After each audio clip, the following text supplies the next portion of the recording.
चलो बच्चों, आज की क्लास में हम स्टार्ट करने वाले हैं पॉलिनोमियल। चैप्टर का नाम ऐसा जो आप पहले भी पढ़ चुके हैं, 9th में भी पढ़ते हुए आ रहे हैं, बट आई बेट बहुत सारे बच्चे अभी भी ऐसे होते हैं जिन्हें पॉलिनोमियल्स क्लियर नहीं है। और इसके लिए चलो मैं आपको एक टास्क देता हूँ, इस वीडियो को अभी आप यहीं पर स्टॉप करो और जरा पहले मुझे कमेंट सेक्शन में बताना कि पॉलिनोमियल्स है क्या। और अब आपको लगेगा कि अभी चैप्टर स्टार्ट किया नहीं, पूछ पहले बैठे कि पॉलिनोमियल क्या है, क्योंकि आप 9th में पढ़े हैं। आज की क्लास में, आज की इस वीडियो में मैं आपको सिखाने वाला हूं पॉलिनोमियल। और अच्छा चैप्टर, मजे से पढ़ना है, ध्यान देना है कि पॉलिनोमियल है क्या, पहले हम ये देखते हैं। ठीक है, आप बता चुके होंगे, अब मैं बताता हूं पॉलिनोमियल क्या है। चलिए देखते हैं पॉलिनोमियल। सपोज मैंने एक एक्सप्रेशन लिखा और वो कुछ इस तरह से मैंने लिख दिया a n x की power n plus a n minus 1 x की power n minus 1 plus a n minus 2 x की पावर n माइनस 2 प्लस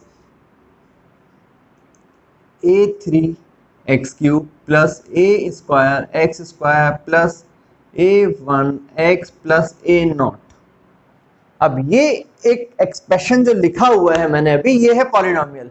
अब देखिए डिफरेंस क्या होता है या गलती क्या होती है, कई बार आप ऐसा लिखते हो और उसके बाद इक्वल टू जीरो कर देते हो। इक्वल टू जीरो मुझे अभी यहाँ पर नहीं करना, सिर्फ इतना। अब ये जो एक एक्सप्रेशन लिखा हुआ है, यहाँ पर मैंने वेरिएबल जो यूज किया है वो वेरिएबल है x।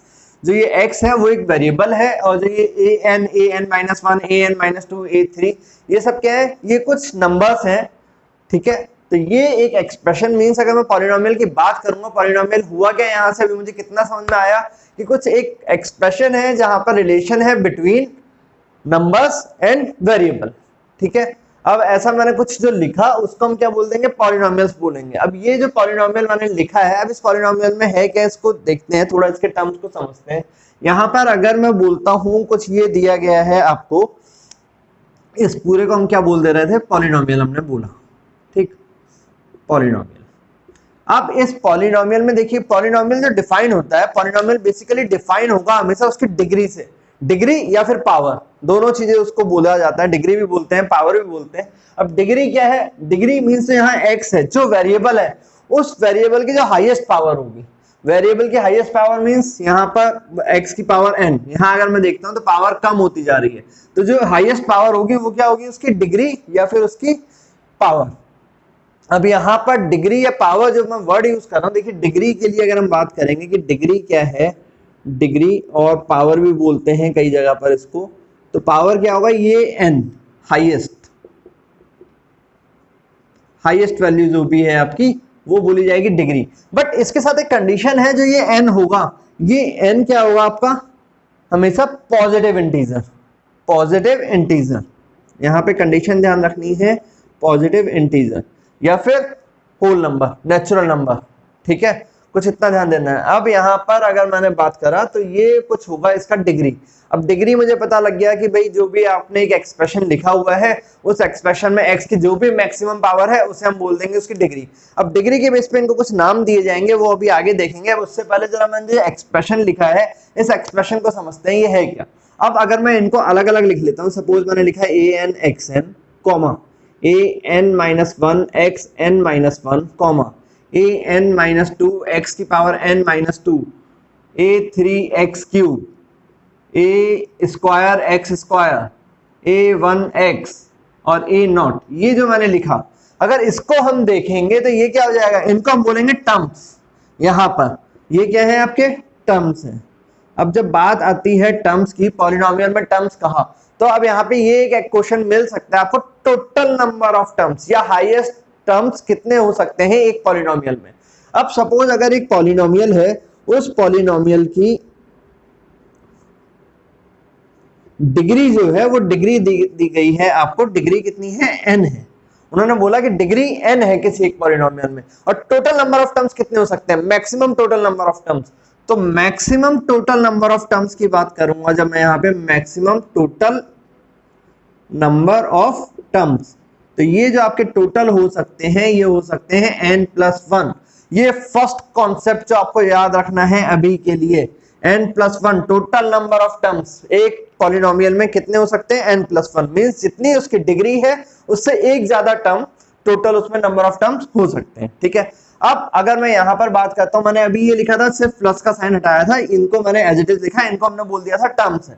अब यहां पर अगर हम यूज करते हैं, कुछ हमने लिख दिया ये an -1 an-2 और सो ऑन, या इसको अभी हटा देते हैं, कुछ इसी तरह से a3 यूज किया था, a2 यूज किया था, a1 यूज किया, a0 यूज किया। तो ये जो है आपके, इनको हम बोलते हैं कोफिशिएंट्स। ठीक है, ये सब क्या है आपके कोफिशिएंट्स ऑफ x, क्योंकि यहाँ पे वेरिएबल क्या यूज कर रहा हूं मैं, x यूज कर रहा हूं, तो x के कोफिशिएंट्स हैं ये सब। अब देखिए कोफिशिएंट्स यहाँ पे बहुत सारे। अब यहाँ पे एक कंडीशन जो मुझे मिली कोफिशिएंट्स है, यहाँ पर जो x होगा, मतलब हाईएस्ट डिग्री होगी जिसकी, x की पावर n जो हाईएस्ट डिग्री होगी, उसका जो कोफिशिएंट होगा, मींस अगर हम यहाँ पे बात करते हैं कोफिशिएंट्स ऑफ हाईएस्ट डिग्री, तो इस एग्जांपल में हाईएस्ट डिग्री n थी, इसका जो कोफिशिएंट है वो क्या है an, इसको क्या बोलते हैं हम, लीडिंग कोफिशिएंट, लीडिंग कोफिशिएंट, ये है हमारा लीडिंग कोफिशिएंट। ठीक है, जो हाईएस्ट डिग्री का कोफिशिएंट होगा वो होगा लीडिंग कोफिशिएंट, और जो हाईएस्ट डिग्री का कोफिशिएंट होता है, हाईएस्ट डिग्री का जो भी कोफिशिएंट होगा वो कभी भी इक्वल टू 0 नहीं हो सकता। ठीक है, means an never be equal to 0, क्योंकि अगर ये 0 हो गया तो ये पूरा का पूरा टर्म 0 हो गया, टर्म 0 हो गया मतलब इसकी डिग्री क्या हो गई, एक और कम हो जाएगी, फिर x की पावर n-1 क्या हो जाएगी, उसकी डिग्री बनेगी। ठीक, तो यहां तक मुझे ये इतना समझ में आया, ये जो कॉन्सेप्ट था कि मुझे अभी मैंने देखा कि पॉलिनोमियल क्या है, पॉलिनोमियल की डिग्री क्या होती है, पॉलिनोमियल में उसमें टर्म्स क्या है, पॉलिनोमियल में टोटल नंबर ऑफ टर्म्स क्या है, पॉलिनोमियल में लीडिंग कोफिशिएंट क्या होता है। ठीक है, अब देखिए यहां से कई बार क्वेश्चन आपको मिलता है, या इसके लिए आगे देखते हैं, पहले छोटे से कॉन्सेप्ट, ये 2-3 कॉन्सेप्ट आपको नोट करने हैं, अब आगे देखते हैं जरा।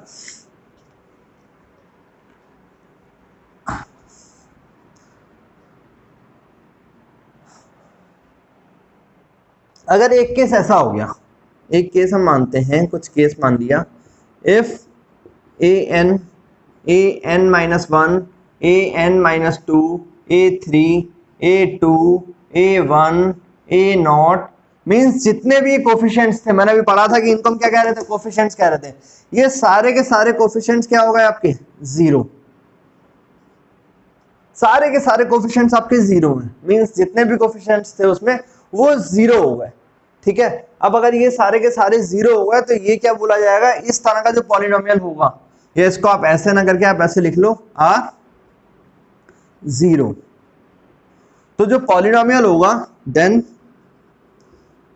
पॉलिनोमियल विल बी 0 पॉलिनोमियल,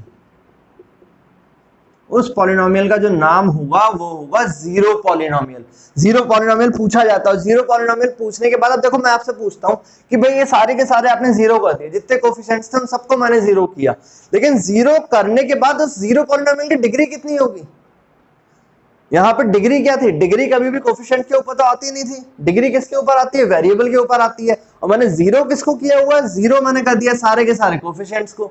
अब अगर कोफिशिएंट्स को 0 कर रहा हूं तो इसकी डिग्री कितनी हो सकती है, डिग्री क्या मैं कभी डिफाइन कर पाऊंगा, डिग्री तो हम यहाँ बता ही नहीं सकते ना, क्योंकि अगर मैंने सपोज इस तरह से लिख दिया, एक कोफिशिएंट ले लिया 0 और इसकी डिग्री ले ली 100, ठीक, एक मैंने लिख दिया 0, इसकी डिग्री ले ली मैंने सपोज x² + 0x + 0, ये सब मैंने इस तरह से लिखा है, कोफिशिएंट को 0 कर रहा हूं और इसकी जो वेरिएबल है, वेरिएबल की डिग्री मैं लिखता चला जा रहा हूं, तो डिग्री तो मैं यहाँ कुछ भी लिख सकता हूं, तो 0 पॉलिनोमियल की जो डिग्री होगी वो डिग्री क्या हो जाएगी आपकी, नॉट डिफाइंड। 0 पॉलिनोमियल की डिग्री क्या है आपकी, नॉट डिफाइंड है।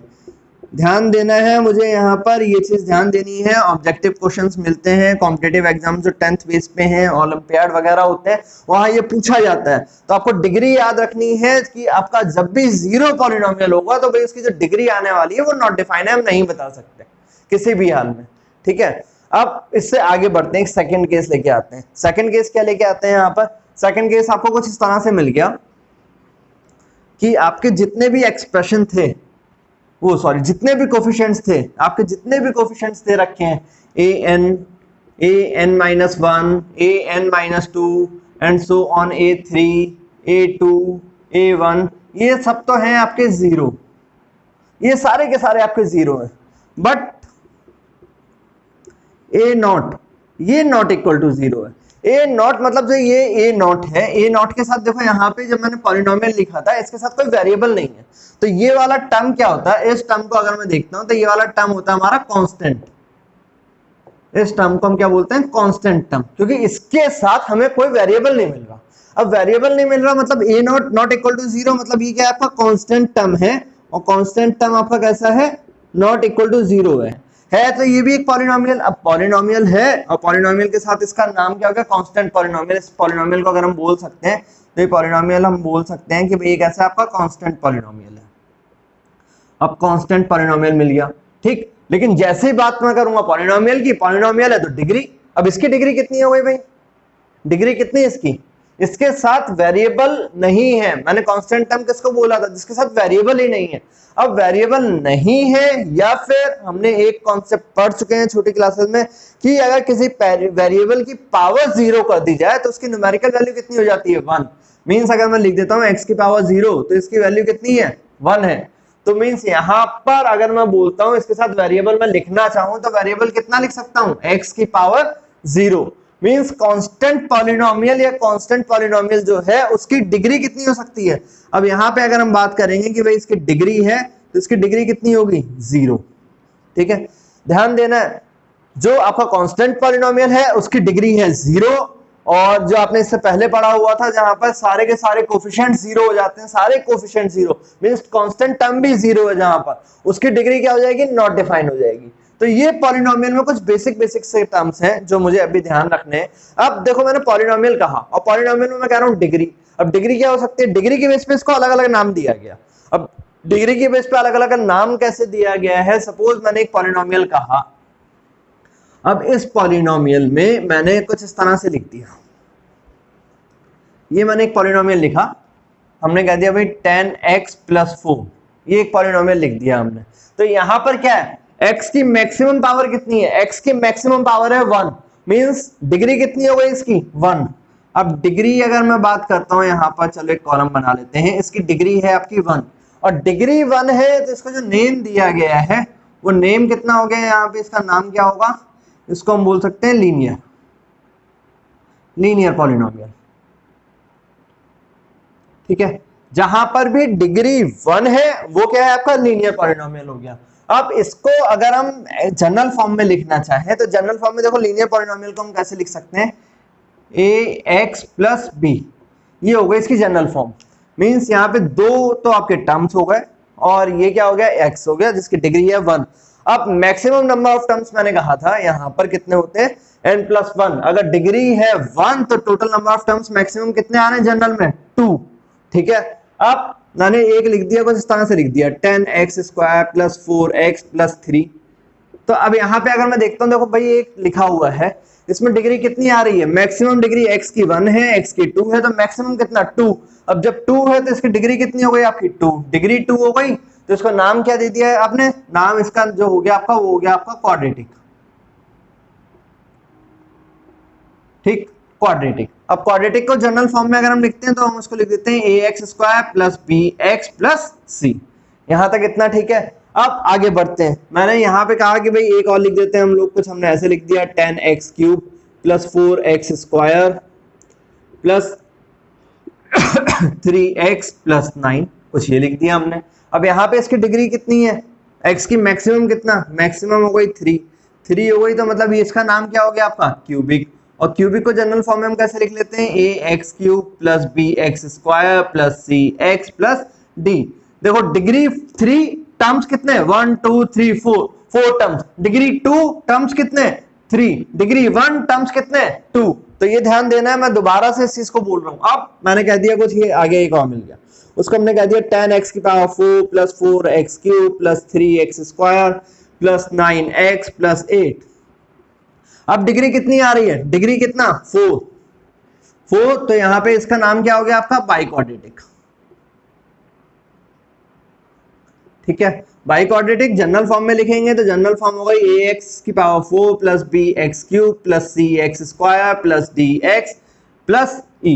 कुछ ही इतना मिल गया। जनरल फॉर्म में। अब देखो डिग्री 5 भी हो सकती है, डिग्री 6 भी हो सकती है, डिग्री 7 भी हो सकती है, डिग्री तो अप टू इंफिनिटी हो सकती है, डिग्री तो बहुत है। तो अब यहाँ पे क्या है, हमने ये जो मैक्सिमम है हमें यहाँ तक मिलते हैं अभी, तो हमने इनको नाम दिया है। इसके आगे उन सबको हम क्या बोल देंगे, जनरल पॉलिनोमियल्स बोल देंगे। पॉलिनोमियल ये भी हैं, ये सब भी पॉलिनोमियल हैं, ठीक है, लेकिन इनको हमने स्पेसिफिक नेम दिए हुए हैं। इसके आगे क्या है आपके, वो पॉलिनोमियल है। जैसे इसको अगर मैं एक छोटे से एग्जांपल के थ्रू बात करूं, तो हम चलो अपनी अपनी फैमिली की बात करते हैं। अब अपनी फैमिली में अगर मैं कहता हूं भाई मुझे अपना नाम पता है, या आप हैं आपको अपना नाम पता है, आपको अपना नाम पता है, मतलब अगर उसको हम मान लेते हैं फर्स्ट आप, फिर अगर आगे बढ़ते हैं तो आपको यहाँ पे अगर आपने कह दिया आप हैं कुछ, मैं एक बोल देता हूँ कि भाई एक बंदा है, उससे पूछा गया तो उसने कह दिया कि हाँ भाई उसका नाम क्या है, बच्चे का नाम उसने कह दिया रवि। अब उससे कहते हैं कि ये हो गया सन, ठीक है, बेसिक। अब उससे कहते हैं फादर, फादर का नाम चलो उसे पता है कि भाई ये रवि है, रवि का फादर हमने मान लिया कि कवि है, ठीक। अब ये फादर हो गया। अब फादर के बाद उससे कहा कि भाई आप अपने ग्रैंडफादर का नाम बता दो जरा कितना है। ग्रैंडफादर है जीएफ, बच्चे बहुत कुछ और भी समझते हैं तो वो नहीं है ग्रैंडफादर, शॉर्ट फॉर्म यूज कर दिया कवि। अब कवि के ग्रैंडफादर का नाम ले लेते हैं तो इसे कर देते हैं अवि, ठीक है। अब ग्रैंडफादर के बाद इनसे और एक पीढ़ी ऊपर आ गए, तो आधों को तो यहां तक चलो पता है, अब इससे आगे नहीं पता, या उन्हें एक नाम और भी पता लग गया अगर ग्रैंडफादर का नाम भी अब अगर हम उनसे बोल देते हैं, उसका नाम बोल देते हैं टवी, ठीक है। अब ग्रैंडफादर, अब इसके आगे नाम नहीं पता। अब इसके आगे नाम नहीं पता तो हम क्या कहेंगे, सपोज ये एक फैमिली अगर हम मान लेते हैं कि भाई ये फैमिली थी, कुछ वर्मा थे, ठीक है, ये रवि वर्मा है, ये कवि वर्मा है, ये अभि वर्मा है, ये टवी वर्मा है, तो इसके आगे क्या होगा, तो अब इसके आगे क्या है, वो सारे के सारे क्या है, वर्मा फैमिली है।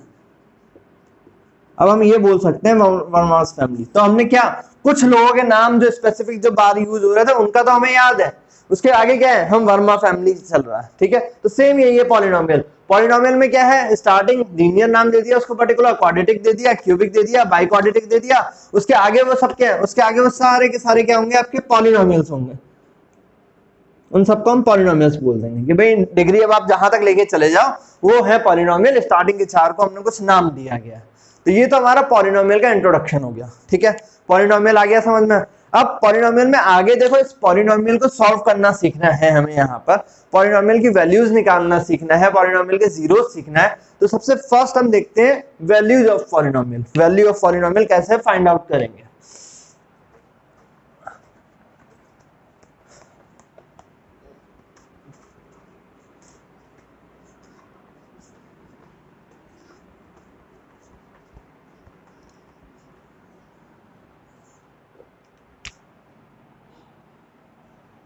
वैल्यू ऑफ अ पॉलिनोमियल,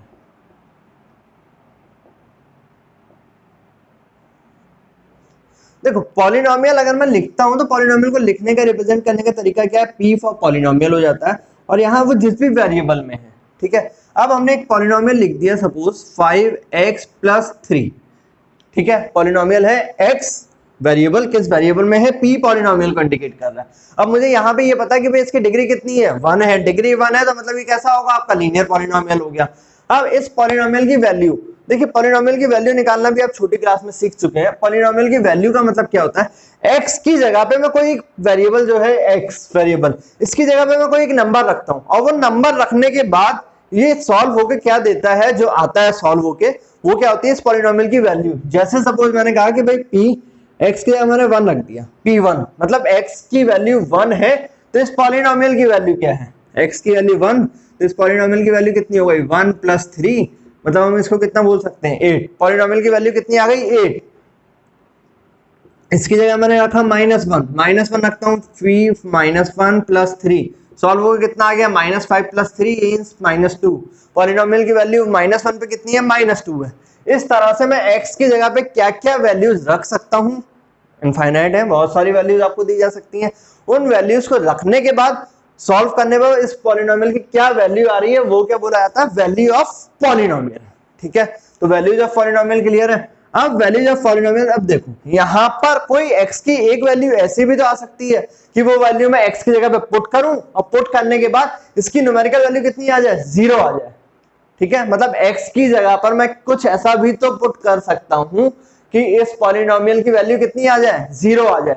तो x की ऐसी वैल्यू जो यहां पर रखने के बाद उस पॉलिनोमियल की वैल्यू 0 आ सकती है, उसको हम क्या बोलेंगे, जीरोज ऑफ अ पॉलिनोमियल। ठीक है, तो ये क्या हो गया आपका, जीरो ऑफ अ पॉलिनोमियल,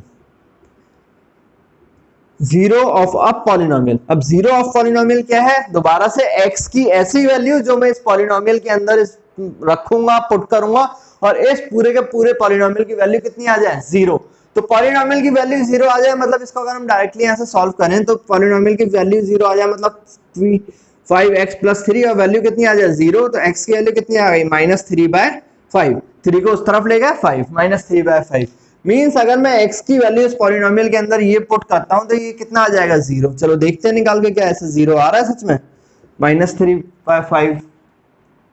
अब पुट करते हैं 5 -3/5 +3, सॉल्व करेंगे कितना आ जाएगा, 5 से 5 कैंसिल आउट, -3 + 3 = 0। मीन्स ये क्या आ गया, 0 आ गया। तो 0 ऑफ अ पॉलिनोमियल। अब देखो जैसे 0 आया तो 0 पे एक क्वेश्चन हमारे माइंड में ये आ सकता है कि x की एक वैल्यू मैंने ये पुट करी थी -3/5 इसके अंदर, तो इस पॉलिनोमियल की वैल्यू 0 आई। क्या x से और कोई ऐसी वैल्यू हो सकती है जो मैं यहाँ पे पुट करूं और ये 0 आ जाए? ठीक है, क्या x की ऐसी और भी कोई वैल्यू हो सकती है कि मैं यहां पुट करूं और पॉलिनोमियल की वैल्यू 0 मिले? तो वो आंसर क्या होगा, 0 मिले, मतलब मैं इसी तरह से सॉल्व करके देख सकता था। तो आंसर क्या है, नहीं। अब नहीं क्यों, देखो जिसकी जितनी डिग्री है, मींस जिस पॉलिनोमियल की जितनी पावर है, x की उतनी ही वैल्यू उसके जीरो हो सकते हैं। जैसे यहाँ पे x की पावर है 1, तो यहाँ पे कितने जीरो हो सकते हैं इसके, 1। मतलब x की एक ही वैल्यू ऐसी हो सकती है जो मैं यहाँ पुट करूं और वो पूरा का पूरा पॉलिनोमियल क्या हो जाए, 0। अगर डिग्री होती 2 तो ऐसे 2 जीरोज होते, 2 वैल्यूज होती जो मैं वहां पुट करता और वो हमारे 0 आते। वो अभी एग्जांपल के साथ हम देखेंगे क्लास में आगे। ठीक है, तो हमें यहां तक इतना क्लियर हो गया वैल्यू ऑफ पॉलिनोमियल क्या है, जीरोज ऑफ पॉलिनोमियल क्या है। अब यहां पर पॉलिनोमियल्स को सॉल्व करना सीखना है मुझे। ठीक है, पॉलिनोमियल को सॉल्व करना सीखना है। तो सबसे फर्स्ट जो है आजकल एग्जाम में भी आता है, कॉम्पिटिटिव एग्जाम्स में भी, एक ग्राफिकल मेथड है। अब ग्राफिकल मेथड में देखो मुझे जीरोस निकालना, मतलब आपको दिया क्या जाएगा, अभी के लिए आप रफ समझ लो कि आपको एक ग्राफ दे दिया और ग्राफ देख के आपको बोला जा रहा है, ग्राफ दिया और आपको ग्राफ देख के बताना है कि भाई वो पॉलिनोमियल जो है उसकी डिग्री कितनी है। ग्राफ को देखो और देख के बता दो कि कितनी है। तो अब देखो अगर इसको हम सॉल्व करते हैं, इसको देखते हैं पहले। तो ग्राफिकल मेथड में हेडिंग देता हूं, यहां तक क्लियर है। अब ग्राफिकल मेथड की तरफ आते हैं।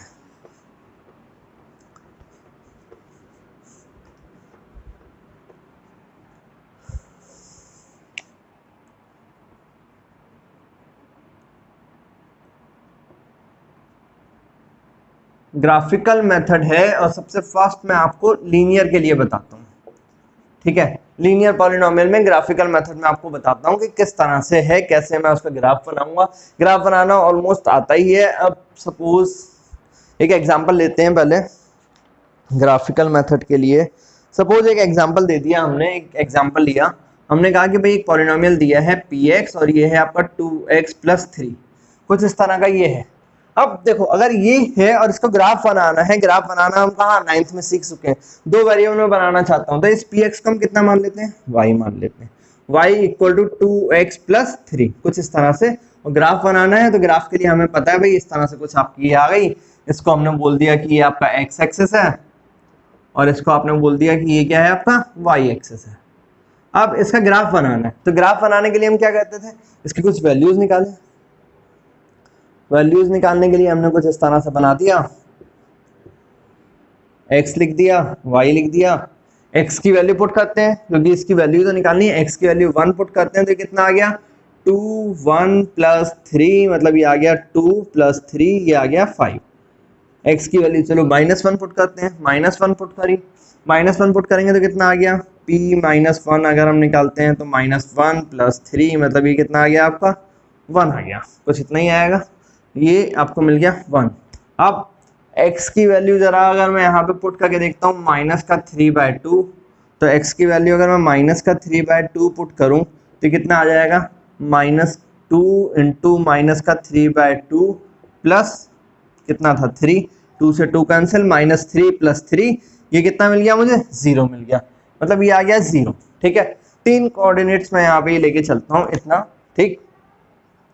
अब चलो, अगर हमने ये इतना कहा, अब इन कोऑर्डिनेट्स को पुट करते हैं। कोऑर्डिनेट्स को पुट करना तो आता ही है, 1,5 1,5 मतलब अगर हमने इसको कर दिया 1 1 2 3 4 5, तो 1,5 कुछ ही आ गया आपका 1,5 -1,1 -1 किस तरफ आएगा, इस तरफ, और 1 किस तरफ आएगा, इस तरफ, तो ये ऐसा हो गया आपका -1,1। ये हो गया -3/2, 0 -3/2 मीन्स -1 से बड़ा, -1 से बड़ा और 2 से कैसा हो गया, छोटा, तो इसको हमने मान लिया -1 है, ये -2 है, तो कुछ यहाँ पे इसको मान लेते हैं। ये वाला कोऑर्डिनेट कितना हो गया आपका -3/2, 0, कुछ इतना ही था। अब अगर हम इसको मिलाते हैं, एक लाइन ड्रॉ करते हैं, तो लाइन कैसी आ रही है आपकी, लाइन कुछ आपकी ये एक स्ट्रेट लाइन आ रही है, और ये स्ट्रेट लाइन क्या कर रही है, एक्स एक्सिस को कितनी जगह कट कर रही है। अब अगर मैं इसको आगे बढ़ाता हूँ तो ये इधर आगे बढ़ता जाएगा, इधर आगे बढ़ाऊं इधर बढ़ता जाएगा, लेकिन क्या ये एक्स एक्सिस को कभी दोबारा कट कर पाएगा, एक्स एक्सिस को इतने कितनी जगह पे कट किया, 1 पॉइंट, एट 1 पॉइंट, ठीक है।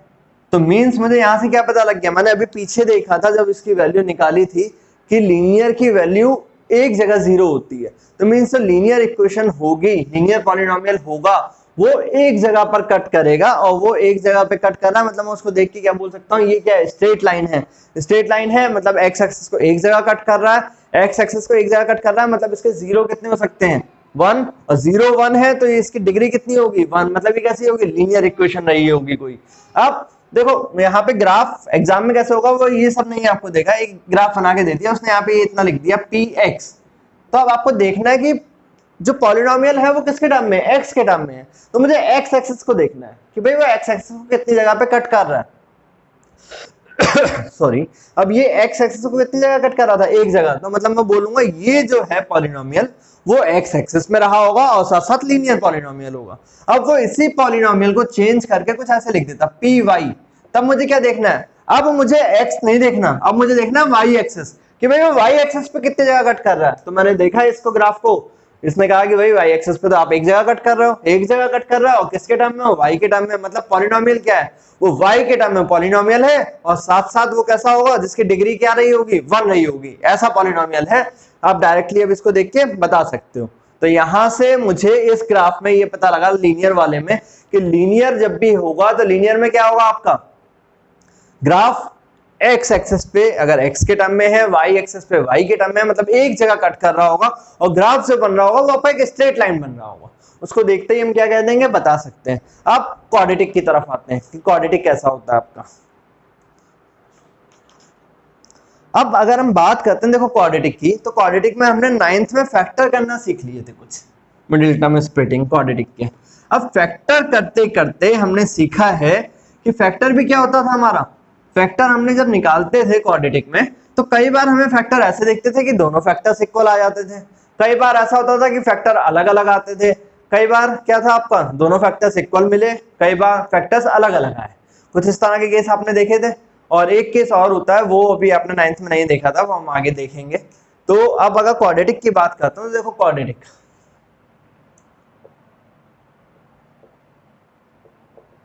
पॉलिनोमियल, अब क्वाड्रेटिक पॉलिनोमियल को देखने से पहले जरा इसकी कुछ चीजें समझते हैं। अब क्वाड्रेटिक पॉलिनोमियल क्या है, क्वाड्रेटिक पॉलिनोमियल की हमने जनरल फॉर्म देखी थी ax² + bx + c। अब इसको थोड़ा सा ध्यान से समझना और नोट करना अपने पास। अब देखो क्वाड्रेटिक का जब भी ग्राफ बनेगा तो क्वाड्रेटिक का ग्राफ कभी स्ट्रेट लाइन तो होता नहीं है, अभी कैसा होगा वो ग्राफ अभी आगे देखेंगे, उस ग्राफ को हम कहेंगे आगे पैराबोला क्या है, किस तरह से, वो अभी बनाना सिखाऊंगा। अभी कुछ चीजें नोट करनी है आपको, ये ग्राफ कभी भी स्ट्रेट नहीं होगा, ये क्या होगा, कुछ इस तरह से ग्राफ बनेगा आपका, इस तरह से ग्राफ बन सकता है, ठीक है, मतलब कुछ यू फॉर्म में बनेगा ग्राफ। अब यू फॉर्म में ग्राफ जब बन रहा है तो देखो क्वाड्रेटिक का स्ट्रेट नहीं बन रहा है, कुछ इस तरह से यू फॉर्म में ग्राफ बनेगा। अब यू फॉर्म में ग्राफ बनेगा, उसका देखो दो रीजन है, एक क्वाड्रेटिक है तो 2 है, डिग्री 2 है, मतलब इसके 2 जीरोज होंगे, मैंने अभी पीछे सीखा है। अब अगर 2 जीरोज हैं तो ये एक्स को 2 जगह काटना चाहिए, तो 2 जगह काटने की वजह से ग्राफ ऐसे बन रहा है एक्स एक्सिस पे।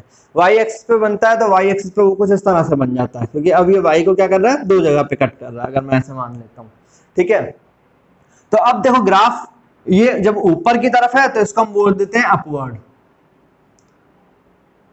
और जब ये नीचे की तरफ है तो इसको हम क्या बोल देते हैं, डाउनवर्ड। ठीक है, अब पहली चीज तो ये है कि भाई आप ग्राफ को देख के सॉरी, इक्वेशन जो आपको ये पॉलिनोमियल की दी है, ये एक्सप्रेशन दिया है, इस एक्सप्रेशन को देखते ही बताओगे कि ये ऊपर की तरफ खुलेगा या नीचे की तरफ खुलेगा, इसका माउथ किस तरफ है। अब a x square plus b x plus c, मैंने यहाँ पे एक चीज पढ़ी है कि a never be equal to zero, क्योंकि ए जीरो हुआ तो ये लीनियर में चला जाएगा, ग्राफ लीनियर इक्वेशन की तरफ आ जाएगा, लीनियर पॉलिनोमियल बन जाएगा।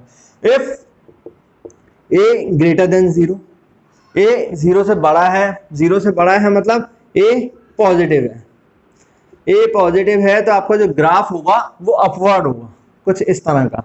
ठीक है, यहाँ पे मैं लिख दे रहा हूं अपवर्ड, ध्यान देना है आपको। और if a less than zero means a की वैल्यू कैसी है, निगेटिव है, तो ये डाउनवर्ड, मतलब डाउनवर्ड, कुछ ग्राफ इस तरह से खुलेगा।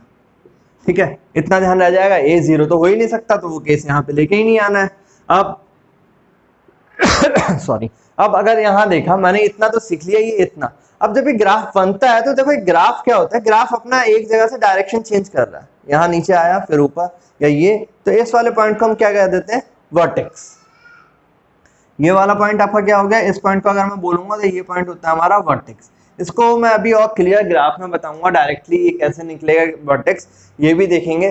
तो आज की क्लास की वीडियो को मैं सिर्फ यहाँ तक रोक रहा हूँ, ये अभी क्वाड्रेटिक का आपको आगे सिखाऊंगा कैसे है। और हाँ, दोबारा 10th की क्लास का चल रहा था, अगर मजा आ रहा हो पढ़ने में तो प्लीज वीडियो को सब्सक्राइब करना, नीचे हमारा चैनल सब्सक्राइब करना, वीडियो को तो सब्सक्राइब किया नहीं जा सकता, चैनल को कर लेना आप सब्सक्राइब, नोटिफिकेशन बेल को दबा देना ताकि वीडियो आपके पास टाइम पे पहुंचे। और वीडियो 10th की क्या रहेगी, अल्टरनेट चलेगी, आज है अब परसों आपके पास वीडियो आ जाएगी, हर एक दिन छोड़ के मैं वीडियो आपको देता रहूंगा, एक दिन का आपके पास टाइम रहेगा, आप देखिए, समझिए, पढ़िए, जो प्रॉब्लम आ रही है वो कमेंट सेक्शन में बताइए। आज सिर्फ इतना इंट्रोडक्शन है, हल्का ही करते हैं, ठीक है। और हो सके तो अपने दोस्तों के साथ ज्यादा से ज्यादा शेयर करिएगा, मजा आने वाला है, बढ़िया सीखेंगे। और 10th में मार्क्स तो हम बोर्ड में अच्छे लेके आने ही वाले अगर आप मेरे साथ साथ चलते हैं। और रही बात सीट्स की, क्वेश्चंस की, तो वो सब मैं आपको यहाँ पर दूंगा, आपको कुछ अलग से नहीं करना है, बस मेरे साथ पढ़ना है, और वो पढ़ने के लिए आपको मेरा चैनल सब्सक्राइब करना है, ठीक है। चलो।